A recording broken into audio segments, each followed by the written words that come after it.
হরি হরি বল বল, হরি বল হরি বল।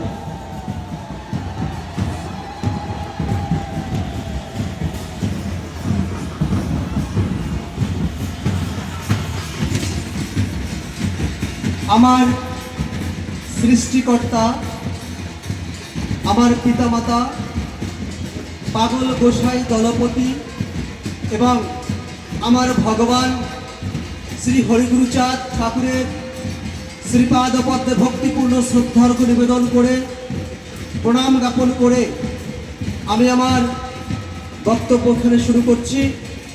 পাগল গোসাই দলপতি সকল শুভার্থীগণ, আমার আপনজন, আমার দরদি বান্ধবরা, আপনারা যারা এই অল ইন্ডিয়া মতুয়া মহাসংঘ বাগদা ব্লক কমিটির পরিচালনায় মতুয়া মহাসম্মেলন ও ধর্মীয় সভায় যারা উপস্থিত হয়েছেন, সবাইকে শ্রেণী বেঁধে নমস্কার, ভালোবাসা, প্রণাম জানাই।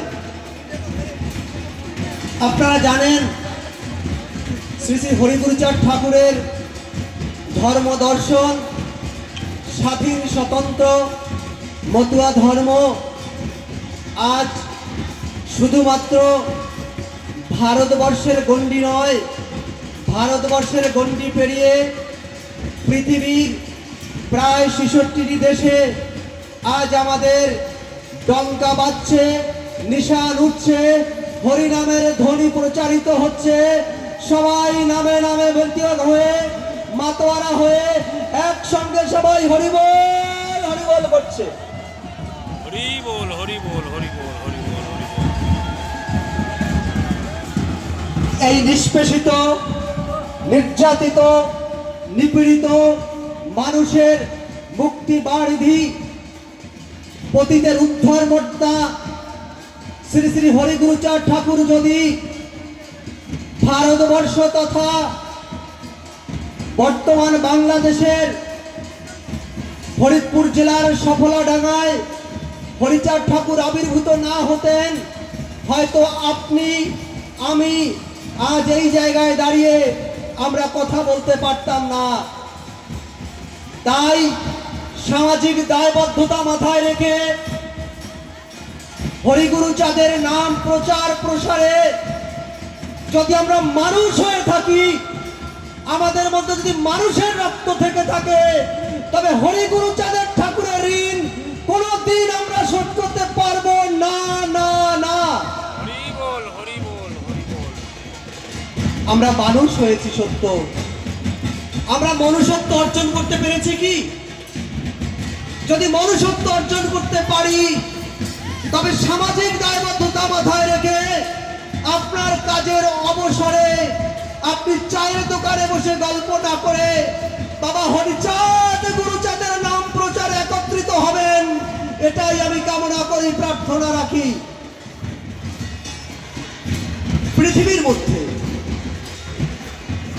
কোন দার্শনিক, কোন মহামানব এইরকম একটি বাণী দিয়েছেন, বাঁচি কিংবা মরি তাতে দুঃখ নাই, গ্রামে গ্রামে পাঠশালা করে দিতে চাই। আমরা জানি গুরুচাঁদ ঠাকুরের এরকম অনেক বাণী আছেন, কিন্তু গুরুচাঁদ ঠাকুর এখানে কেন বললেন বাঁচি কিংবা মরি? বাঁচি কিংবা মরি তার মানে সেই সময় গুরুচাঁদ ঠাকুরের এই মৃত জাতিকে জীবিত করবার জন্য এমন কিছু হয়েছিল, তার জীবন সংশয় হয়েছিল। তাই তো গুরুচাঁদ ঠাকুর বলেছিলেন, আমি বাঁচবো কি মরবো জানি না, আমি বাঁচি কি মরি তাতে দুঃখ নাই, গ্রামে গ্রামে পাঠশালা গড়ে দিতে চাই। এটা ছিল গুরুচাঁদ ঠাকুরের প্রথম থিম। শ্রী শ্রী গুরুচাঁদ ঠাকুর কখনো আত্মকেন্দ্রিক চিন্তায় উদ্বুদ্ধ ছিলেন না, তার চিন্তার নৈয়ায়িক প্রকাশ ঘটেছিল এই জাতির জন্য। আমি একটা কথা প্রায় বলে থাকি, আপনারা দেখতে পান যে সিএস মিট যখন গুরুচাঁদ ঠাকুরকে জিজ্ঞাসা করেছিলেন পরকর্তা আপনার পিছনে এই কারা? তখন সিএস মিট বলেছিলেন, গুরুচাঁদ ঠাকুর বলেছিলেন, এরা আকারে মানুষ, পশু এক দল। আমার সমাজের মানুষ, এরা নিজের ভালোটা বোঝে না, এরা আপনজনকে চেনে না, এরা নিজের মানুষকে চেনে না। তাই তো আমরা আজ জাতিগতভাবে বৈষম্যের শিকার।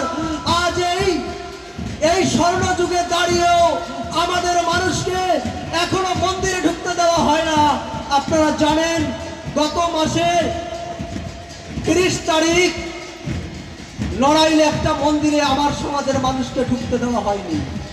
আপনারা এটাও দেখেছেন যে উত্তরপ্রদেশে একটা বাচ্চা ব্রাহ্মণের খাওয়া জল খেতে গিয়ে তাকে কিভাবে প্রহার করা হয়েছে। এর জন্য দায়ী কারা?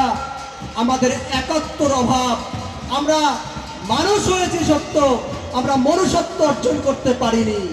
তাই তো গুরুচাঁদ ঠাকুর সবসময় বলতেন, তোরা সবাই একত্রিত হয়ে থাকবি। আজ হরিচাঁদ ঠাকুর যে প্রেমের প্লাবনে আমাদেরকে ভাসিয়েছিলেন, সেই প্রেমের প্লাবন আমরা ধরে রাখতে পারছি না। কারণ আমরা ভাই ভাই আজ আলাদা হয়ে যাচ্ছি। আমাদের মধ্যে দ্বিধাদ্বন্দ্ব শুরু হয়েছে।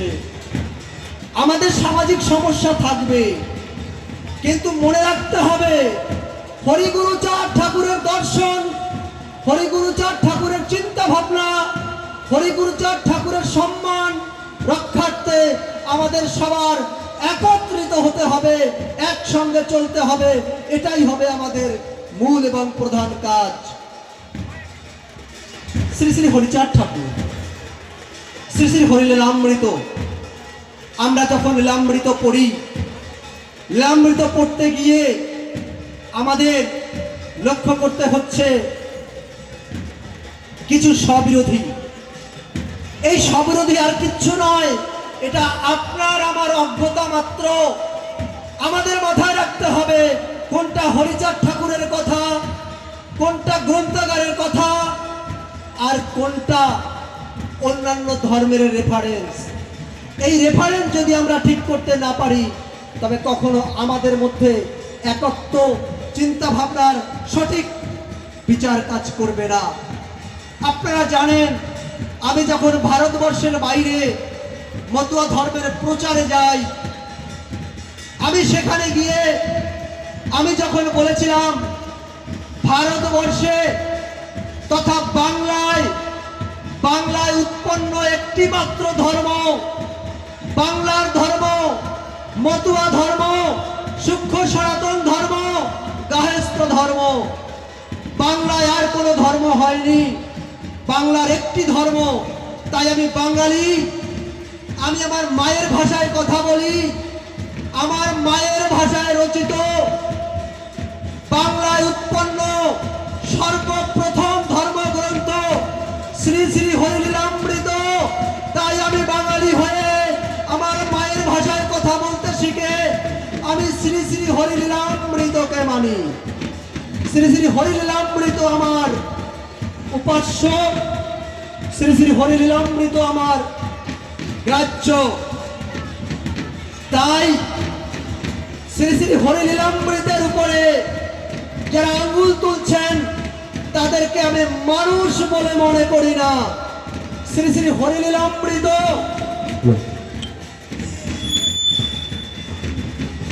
এই নিষ্পেষিত, এই নির্যাতিত, এই নিপীড়িত মানুষের দলিল, এই নিপীড়িত মানুষের অস্তিত্ব রক্ষার দলিল শ্রী শ্রী হরিলীলামৃত। তাই আসুন আমরা বুক পেতে আগলে রাখবো শ্রী শ্রী হরিলীলামৃতকে। তারক গোসাইয়ের যে লীলামৃত, আমরা সেই লীলামৃত চাই। তার মধ্যে অন্য কেউ জল ঢুকাবে সেটা আমরা মেনে নেব না। তাই আমাদেরকে শপথ নিতে হবে, আমরা যেমন আমার মায়ের সম্মান রক্ষা করি, তেমনি আমরা মতুয়া ধর্মের সম্মান রক্ষা করব। জীবন দিয়ে হলেও মতুয়া ধর্মকে শক্তিশালী একটি সঠিক জায়গায় আমরা নিয়ে যাব মতুয়া ধর্মের প্রচার প্রসারে। মানবতার দিক উন্মোচিত হবে এই মতুয়া ধর্মের মাধ্যমে।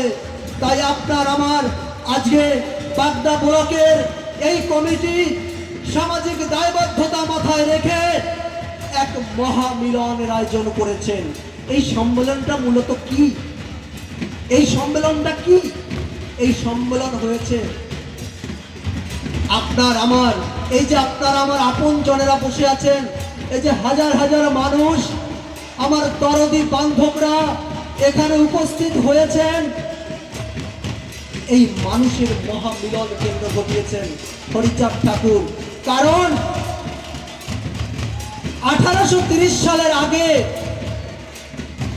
1830 সালে আমাদের মতুয়া ধর্ম প্রতিষ্ঠিত হয়, কিন্তু তার আগে আমাদেরকে, আমার সমাজের মানুষকে এইভাবে একত্রিত হতে পৃথিবীর ইতিহাসে কোনো দলিলে লেখা পাইনি আমি, যে আমার এই নিষ্পেষিত, নির্যাতিত, নিপীড়িত মানুষগুলো একত্রিত হয়ে কোনো মন্দিরে, কোনো জায়গায় একত্রিত হতে পারত না।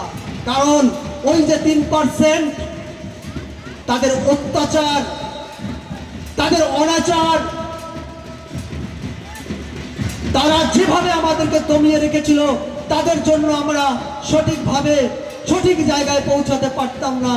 তাই তো হরিচাঁদ ঠাকুর এসে সেই বাঁধন ভেঙে দিয়ে এই নিষ্পেষিত, নির্যাতিত মানুষের এক মহামিলনের আয়োজন করলেন। আর এই মহামিলনের আয়োজনে বাগদা ব্লকের যে মহাসম্মেলন, এই সম্মেলনের যারা কর্ণধার আছেন, তারা অক্লান্ত পরিশ্রম করে সকল মানুষকে একত্রিত করে একটা প্রেমের বাজার বসিয়েছেন।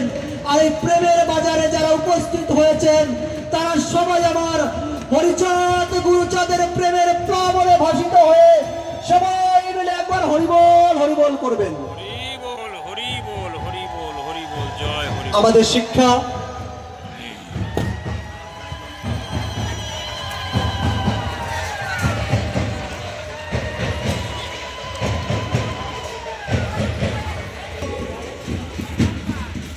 যখন hello check, hello hello hello, পূর্ববঙ্গে যখন আন্দোলন শুরু করলেন, সেই আন্দোলনের ঢেউ তখন ভারতবর্ষ ব্যাপী সীমাবদ্ধ ছিল না। এই আন্দোলনের ঢেউ আন্তর্জাতিকতায় মুকুটিত হলো এবং সেই সময় হরিচাঁদ ঠাকুরের চিন্তা ভাবনা, তার দর্শন মানুষের মধ্যে যখন ছড়িয়ে পড়তে শুরু করলো, তখন ঠাকুর চিন্তা করলেন এই বেদ বিরোধী বৈদিকবাদের বিরুদ্ধে যে আন্দোলন পরিস্ফুটিত করতে হবে, তখন সেই সময়ে ব্রাহ্মণ্যবাদের ঘোর টেপে দাঁড়িয়ে অনেক কঠিন কাজ ছিল, অনেক কঠিন কাজ ছিল। সেটা ভাবতে গেলেও আমরা স্তম্ভিত হয়ে যাই যে সেই সময় ঠাকুরের দর্শনকে কিভাবে এগিয়ে নিয়েছিলেন তার পারিষদ বর্গ, তার এক একজন পারিষদ, তারা কোনো অংশে কম ছিলেন না। তাদের চিন্তা ভাবনা দিয়ে হরিচাঁদ ঠাকুরের দর্শনকে বুকে আগলে রেখে সামাজিক বৈষম্য, অত্যাচার এক ঘরে করে রাখা, বাজারঘাট বন্ধ করে দেওয়া, এমনকি না খেয়ে থেকেও হরিচাঁদ ঠাকুরের দর্শন থেকে বিচ্যুত হয়নি। আর আজ আমরা কোন রকম আমার এক মতুয়া ভাইয়ের সঙ্গে আর এক মতুয়া ভাইয়ের একটু যদি খুনসুটি হয়, আমরা তাকে চিনি না, আমরা তার সাথে কথা বলি না, এটা আমাদের কখনোই মতুয়া আদর্শ নয়। তো সেই সময় না খেয়েছিলেন, তবু হরিচাঁদ ঠাকুরের মূল আদর্শ থেকে কোনোদিনও সরে যাননি। আমার সমাজের মানুষকে একত্র একত্রিত করবার জন্য হরিচাঁদ ঠাকুর দিন রাত পরিশ্রম করে বিভিন্ন জায়গায় বিভিন্ন ভাবে গিয়ে এই জাতিকে উন্মোচিত করবার জন্য নতুন নতুন পথ দেখিয়েছিলেন। আপনারা জানেন গুরুচাঁদ ঠাকুর শিক্ষা এবং স্কুল প্রথম প্রতিষ্ঠিত করেননি, তার আগে হরিচাঁদ ঠাকুর করেছিলেন। হরিচাঁদ ঠাকুর যখন একটি পাঠশালা করেছিলেন তখন ওই সমাজের মানুষ এসে বলেছিল যে তোদের হরিচাঁদ স্কুল তৈরি করেছে, পাঠশালা তৈরি করেছে, এই পাঠশালায় তোরা গেলে কোনোদিনও তোরা স্বর্গে পৌঁছাতে পারবি না, তোদের শিক্ষার দরকার নেই, তোদের দরকার এই ব্রাহ্মণদের এই 3 বর্ণের সেবা করা, পা পুজো করা, তাদের জন্য তোর চিন্তা ভাবনা। কিন্তু তোরা যদি স্কুলে যাস তোরা কোনোদিনও স্বর্গে পৌঁছাতে পারবি না। তাই আমার নির্মম বোকা জাতি তারা না বুঝে ওই ব্রাহ্মণ্যবাদের কথায় বলেছিল তোরা ওই পাঠশালা পুড়িয়ে ফেল। তাই তো হরিচাঁদ ঠাকুরের সর্বপ্রথম পাঠশালা আমার সমাজের মানুষ না বুঝে পুড়িয়ে দিলেন, ধ্বংস করে দিলেন। হরিচাঁদ ঠাকুর স্বপ্ন দেখলেন আমি যখন এটা করতে পারলাম না, আমি প্রচার ঘটাচ্ছি, আমার পুত্র গুরুচাঁদ তিনি এসে এই জাতির শিক্ষা বিস্তারে অগ্রগতি শুরু করবে। তাই আমার জাতি আজ শিক্ষিত, সভ্যত, রাজনীতিক সবকিছু করেছেন আমার হরি গুরুচাঁদ ঠাকুরের চিন্তা ভাবনার রূপ দিতে গিয়ে। আমার বলার মধ্যে যদি কোনো ভুল ত্রুটি হয় আমাকে ক্ষমা করবেন না, আমার ভুলটা সংশোধন করে দেবেন। আমি এই বলেই আমার বক্তব্য এখানে শেষ করলাম। শান্তি হরিপ্রীতি পরমানন্দে। হরি হরি বল, হরি বল, হরি বল। অনেক শুভেচ্ছা প্রণাম শ্রী সুকেশ মিত্র মহাশয়কে।